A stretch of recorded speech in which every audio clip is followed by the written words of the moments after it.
Thank you, Commissioner Sankey. It's always great to be a part of SEC Media Day.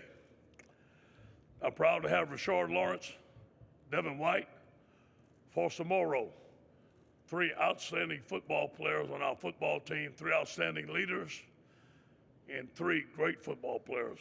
It's kind of hard to choose three when we left so many good leaders at home, but these guys will be a great representation of the LSU Tigers. At LSU, we're excited. We're anxious to start fall camp after having such a great summer with Tommy Moffitt. I can't thank Tommy Moffitt enough and his strength staff for enabling us to do the job that we do as football coaches when he does on our team on a daily basis, one of the best in the country. On offense, I'm so excited that Steve Ensminger is our offensive coordinator. As we all know, we took over interim coach. Steve's offense broke 7 school records in 8 games. He spread the ball around. He put the ball in our playmakers' hands in space and let them make plays. Great game day caller, able to make adjustments and game plan. We're excited to have Steve Ensminger, a former LSU Tiger quarterback, to be our offensive coordinator, along with Jerry Sullivan, our passing game coordinator, one of the best in the country. We're happy to have Jerry. James Craig's our offensive line coach, has done a tremendous job already with our offensive line. We're going to be very strong in offensive line this year. Tommy Robinson has done a tremendous job with our running backs and training our running backs. And Mickey Joseph, think about this. Mickey Joseph recruits the city of New Orleans for us. In Mickey's first year as a recruiter at LSU, he brought in the #1 wide receiver class in the country. I'm so proud of our offensive staff and what they're going to bring. If you're thinking about what we're going to do at LSU, we're going to be a spread offense, mainly from 3 wide receiver sets, 4 wide receiver sets, sometimes 5. We're going to be 50-50, throwing the football, running the football. Steve's going to do a great job of that. Some key competition in the fall camp, obviously, is going to be at quarterback. The addition of Joe Burrow has added to the competition that we already have at quarterback. We feel that Justin, Miles, Lowell are 3 excellent quarterbacks. We're going to let this thing play out and let the best man win. Like I said, we're excited about our young wide receiver core. We're excited about the young freshmen we brought in. I feel like we're going to be very strong on the offensive line, led by Garrett Brumfield, our tremendous guard who has a lot of playing experience at LSU, and excited about Damian Lewis, a young offensive guard brought in from junior college that is strong and he's physical. At running back position, we feel like we have 2 or 3 outstanding running backs. They haven't proved themselves yet. Clyde Edwards-Helaire, Nick Brossette, and I want to see what Chris Curry gets to do. So on offense, we're excited about what's going to go on, excited about everything that's happening with Coach Ensminger and his installation of the offense. On defense, obviously, Dave Aranda has done a fantastic job. We feel like we have the best defensive coordinator in all the land. And you're going to see more of Dave's defense this year, more of a blitzing, attacking style. We feel that we have 2 of the best defensive players in the country returning in Devin White, linebacker, and Greedy Williams at quarterback. We have a front 7 that's going to be able to rotate. We're 2 deep, led by Rashard Lawrence, who's here with us today, and then Caleb Von Chasson, outside linebacker, who's going to take Arden Key's place. We have to find another cornerback. The cornerback position is going to be excited to see in fall camp. We brought in Terrence Alexander, a graduate transfer from Stanford, who's going to have an opportunity to compete at that position. Calvin Joseph, one of our top signees from the state of Louisiana at cornerback. John Trey Kirkland and Kerry Vincent. It'll be exciting to see who is going to be that other cornerback. On special teams, I'm excited to have Greg McMahon be able to coach at a full-time position. Last year, he was an analyst, and we're excited about the signee of Cole Tracy.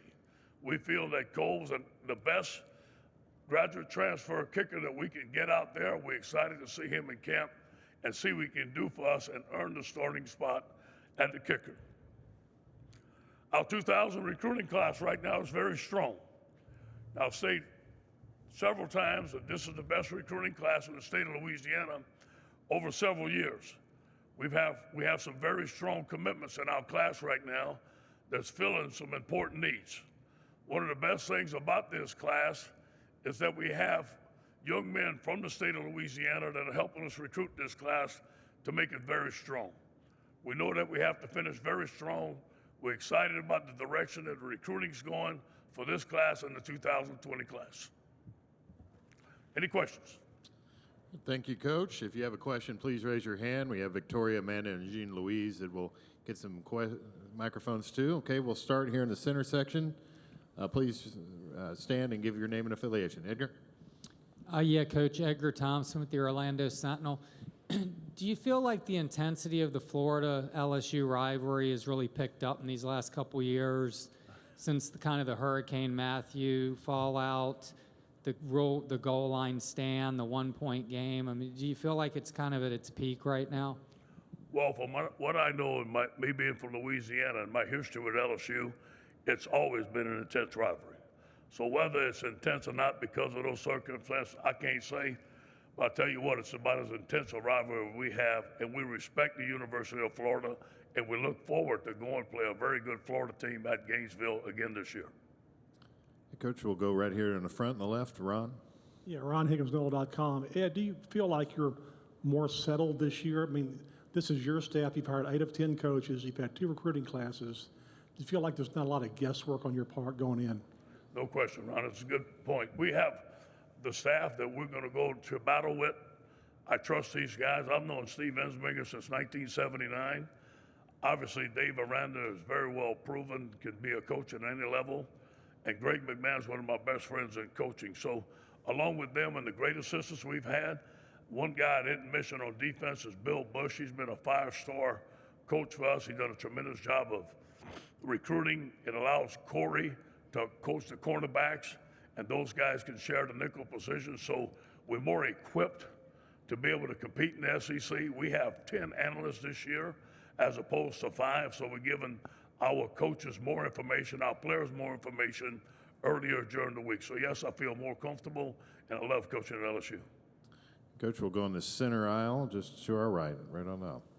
Jordan Hill with the Columbus Ledger-Inquirer. You mentioned Coach Ensminger. Just what were the things you saw as you were making the move for the full-time position of offensive coordinator that convinced you that he was the man for the full-time job? Like I said, the year that we took over interim coach, I've known Steve. In fact, I was Steve's graduate assistant football coach at McNeese State University on offense.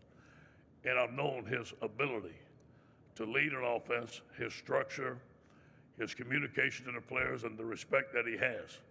In our first game against Missouri, he set all kind of school records. And he continued to do a great job. And I said to myself that Steve is worthy of the coordinator position at LSU. Circumstances were different when I got the job. I went out and tried to get the best coordinator in the league and possible for our football team. It didn't work. And all the while I was saying, you know what, Steve Ensminger is the guy. And if I have a chance, I'm going to hire him. I have complete confidence in the direction that he's going to lead this offense. He and I are on the same page. Okay, Coach, we'll go over here on our right, about midway back. Harrison Valentine, TigerBait.com. Coach, not many teams have the luxury of a guy like Devin White. Can you speak to the impact of having a leader like Devin on your team, on the field, but specifically in the locker room? He's a tremendous young man with tremendous character. And you brought up a good point. He leads the locker room. After I lost to Troy last year, Devin White became a vocal leader, along with Rashard Lawrence and other people. He's the reason that we got to turn around our season last year, along with his teammates. So he's done it before. He's prepared to do it this year. We have a very challenging schedule. That's why you come to LSU to play the best. We have to start very fast, and Devin is ready to lead this team to great things. Coach, we'll go over here on our left, on the far aisle. Please. Robbie Andrew with the Gainesville Sun. Coach, how big was the win in Gainesville last year, and what are your thoughts on having to go back a second year in a row? It was monumental. It was monumental for the point of the season, where we were at. very good football team. You know, he missed the extra point. A very good kicker, as you know, and that gave our team confidence. And what happened on the sideline is the leadership of the team came through. We're winning this football game. And that catapulted us into a great win against Auburn. So that win for us last year was monumental to prove that we can go and beat Florida on the road in a hostile environment. I'm looking forward to going back there this year. I think Dan Mullen is an excellent coach. It is going to be a tremendous challenge for us. But again, that's why you come to LSU. Again, we'll ask you to stand when you ask your question. We'll go over here to the right alongside the far aisle. Travis Brown, Bryan College Station Eagle. Coach, what does Jimbo Fisher bring, the addition of Jimbo Fisher bring to the conference and to the division? Well, Jimbo's a great coach. He's won a national championship. He's a proven recruiter. He's in a hotbed of recruiting right near Houston. It's going to be a tremendous challenge. I have a lot of respect for what he does. All right, we'll go all the way on the back, right below the goalpost. Drew DeArmond, WZZN Radio, Huntsville, Alabama. Coach Orgeron, first, it's a two-part question. First part, I know that Steve Ensminger is installing a spread offense. What did you see from an intangible and skill set standpoint that attracted you to sign Joe Burrow and bring him in as a graduate transfer? And the second part of the question, you've got an addition to your strength staff in his first year, Connor Neighbors, former LSU fullback. How important is it for you to have former LSU Tigers come back and be a part of your program and be on the staff? Yeah, well, addressing Joe Burrow, as we know, we didn't sign a quarterback in 2018. And Bill Bush was on the staff at Ohio State.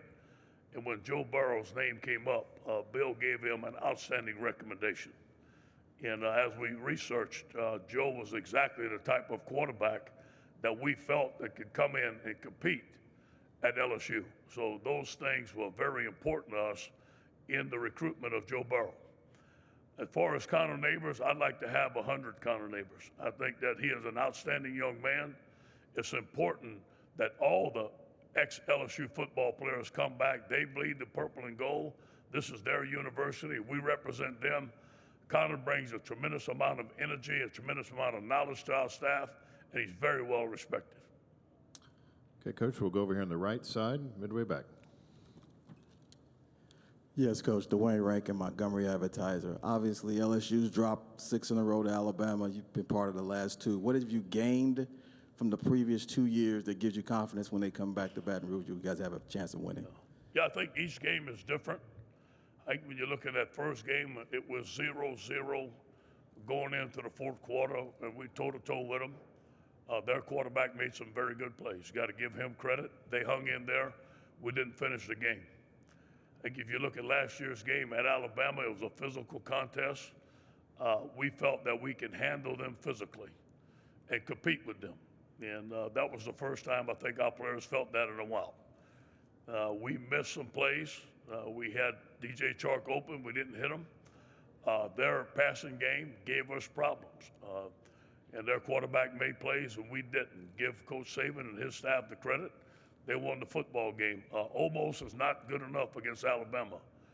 But we feel that a couple of plays here and there and continue to be physically, we're going to be right in there with them. Okay, Coach, we'll go over here to our left.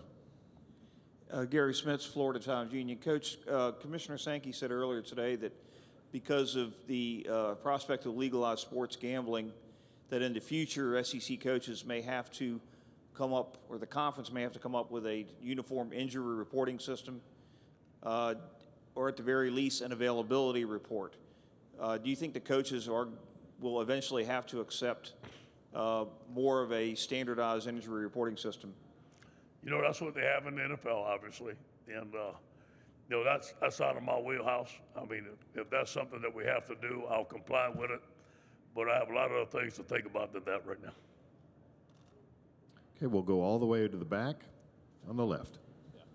Julie Council, 102.5 The Game in Nashville. Coach, you spoke about Steve Ensminger and what he did as an interim for you as OC, but then when you got the job, you were looking to hire the best OC and ended up with Matt Canada for 1 year. What gives you the confidence now, 2 years in, that Steve is the best decision for you as OC at LSU? Just on a daily basis, working within the office, what I wanted in our offensive coordinator, and that just going through last year, some of the things that we went through, I felt that Steve and I would be on the same page. The players respect Steve. He runs more of the offense that I'm used to, an offense that we won championships with in the past. So a combination of all those things, more comfortable with Steve. He's able to adapt to the things that we want to do as a staff. I think he's an excellent game day caller. He knows our players, and he's a great recruiter. See, a lot of people don't know about Steve Ensminger as a recruiter, but he's done a tremendous job in the Shreveport area and done a tremendous job this year recruiting quarterbacks. All right, Coach, we're going to go over to the right, 3/4 of the way back. Matt Marshall, the Orlando Sentinel. Coach, have you or your staff discussed the new red shirt rule and how you might end up using it?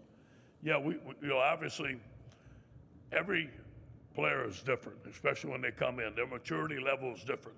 Some are ready to play, some are not. And those guys that are ready to play, we signed 22 freshmen last year. We played 20. But some of them started the first game and kind of hit that freshman wall and then played towards the end of the season. That would be a guy we'd obviously redshirt. A lot of guys are not ready to play very early. All of a sudden you get a couple of injuries, and then towards the end of the season they get bigger, stronger, they get better in shape, they learn the system, and then you can play them. So it gives us more flexibility. Obviously we'd play every one of our freshmen that we could, and then redshirt them at the point that they could be redshirted, but take it to the fullest that we can and use those 4 games. Hey, we'll go down to the second row, Bob, here and to our left, Coach. Hey, Ed. Bob Holt, Arkansas Democrat. Is that you're going into your second full year at LSU and you're already in the middle of the pack in terms of tenure at your SEC school. What was it like going to the spring meetings, having 5 new coaches in the league and Dan Mullen in a new school, and just what do you think about the job security in this league, and what do you think about the new coaches coming in? I was glad I had my seat at LSU, but this is why you come to the SEC. You know that the expectations are high. You know the expectations are high at LSU. So you invite those challenges. And you're going to play in the SEC West, perhaps the best conference in the United States. And you're going to play against some of the best coaches. But you know what? Any competitor wants that. I think they've done a great job of bringing in some great coaches in the SEC West. Dan Mullen's done a tremendous job at Mississippi State. Now he's going to Florida. He is going to do a tremendous job. So this is a tough league, but that's why you come here. All right, we'll go over to the right section in the near aisle. Coach Jason Butt with the Macon Telegraph. It's a bit of a random question, but back when you were an assistant at Tennessee, is it true that you came up with the idea to use a helicopter to recruit players, and how has that changed recruiting in general? Yeah. Well, I don't know if I came up with the idea, but I do know this, that we were at Tennessee, and we were coming to recruit the city of Atlanta, and there were several games that we wanted to go to.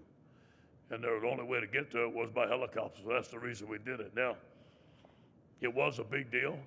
The teams that we went to see, obviously everybody was looking up, and seeing Kiffin and I come in a helicopter and other people started doing it. I don't know if it was our idea, but it was the reason we did it. We had to go to several games, the only way we could do it. We'll go down to the front row. Ron? RonHigginsNoble.com, Times-Picayune. Ed, you have 3 graduate transfers, all in key positions. You can't per se recruit them, but do you have any kind of system in place where you have analysts who are on social media, kind of looking for guys who put it out there they want to get out? How do you find out about these guys without recruiting per se? Because this is kind of like a whole new recruiting season at the end. Right.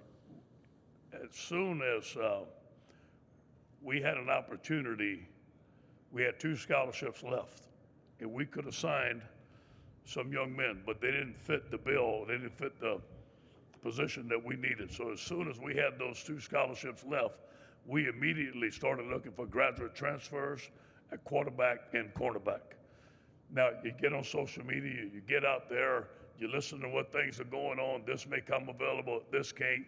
You got to follow the NCAA rules, but you have to be on top of it. And as soon as you get a release, I always like to be the first one to call. So we had those names. We had a list of names at quarterback. We had a list of names at cornerback. And when they came available, we jumped on it. And I think we couldn't have got 3 better young men than we did in our graduate transfers. Coach, we'll go over here on the left towards the aisle. Yeah, Hugh Kellenberger from ClarionLedger.com. Ed, you also made a coordinator change after your first season at Ole Miss. Why was this situation different with what the change you just made? Well, you asked me why I'm not my defensive coordinator? Yeah, why I'm not a coordinator, is that right? Could you repeat the question, please? I'm sorry. I didn't understand it. Yeah. We'll get a microphone back to you there. Right. Yeah, can you just talk about making an offensive coordinator change after year one like you did at Ole Miss? Oh, yeah, okay, I got you. Good. Well, here's the deal. You know, it's tough when you make a mistake. But it's even tougher not to admit you made a mistake. And it just wasn't a good fit. And I had to do the best what I thought was for the LSU program. And that's why I did it. All right, well, Coach, we'll go over here to the left. All the way back.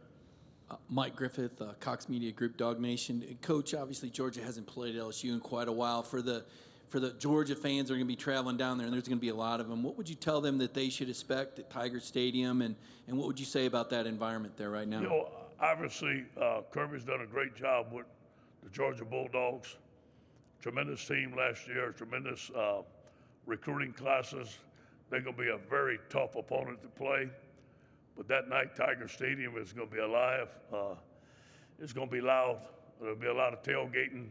It should be a great college matchup in the SEC.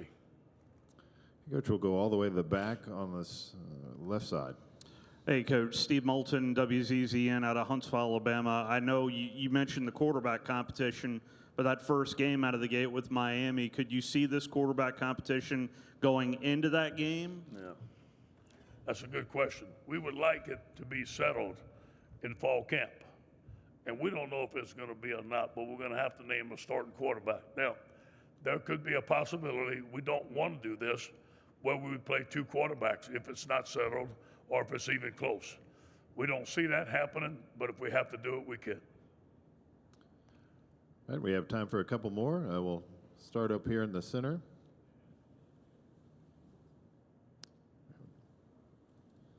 Zach Al-Khatib, Sporting News. Coach, you mentioned some factors that really made Joe Burrow stand out to you. What exactly were those that made you go after him so hard?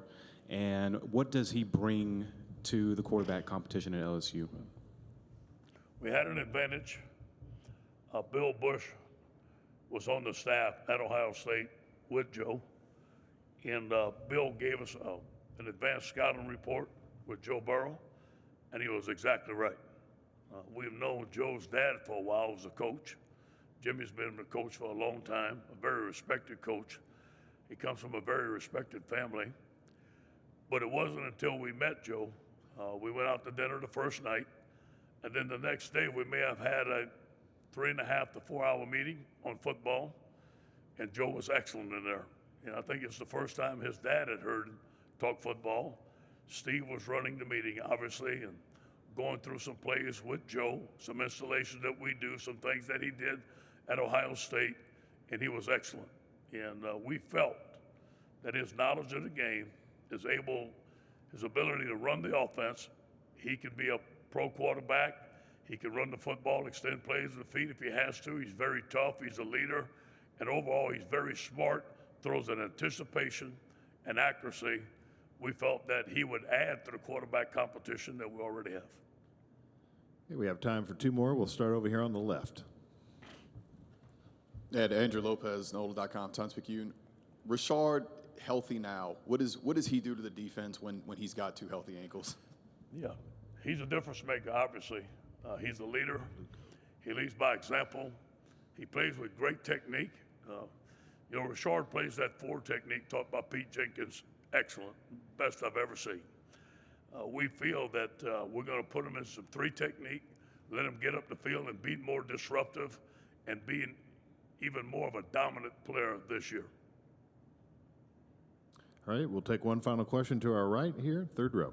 Ed, Adam Rittenberg with ESPN. Ultimately, what are the qualities that will determine who your starting quarterback is? What do you need to see in August? Day in and day out, the operation, the leadership, to be able to execute the offense, to be able to call the protection, to make plays. The quarterback has to be able to make plays when not everything is just right. They have to make smart decisions, accurate throw the football. We're going to throw the football at LSU. We're going to be 50-50. The understanding of the offense and the leadership. And you know what? We would love this to happen. I don't know if it's going to happen, but I want this to be a clear-cut decision. And I want our team to see it, our coaching staff to see it in camp. All right, Coach, thank you for your time today. Thank you, guys.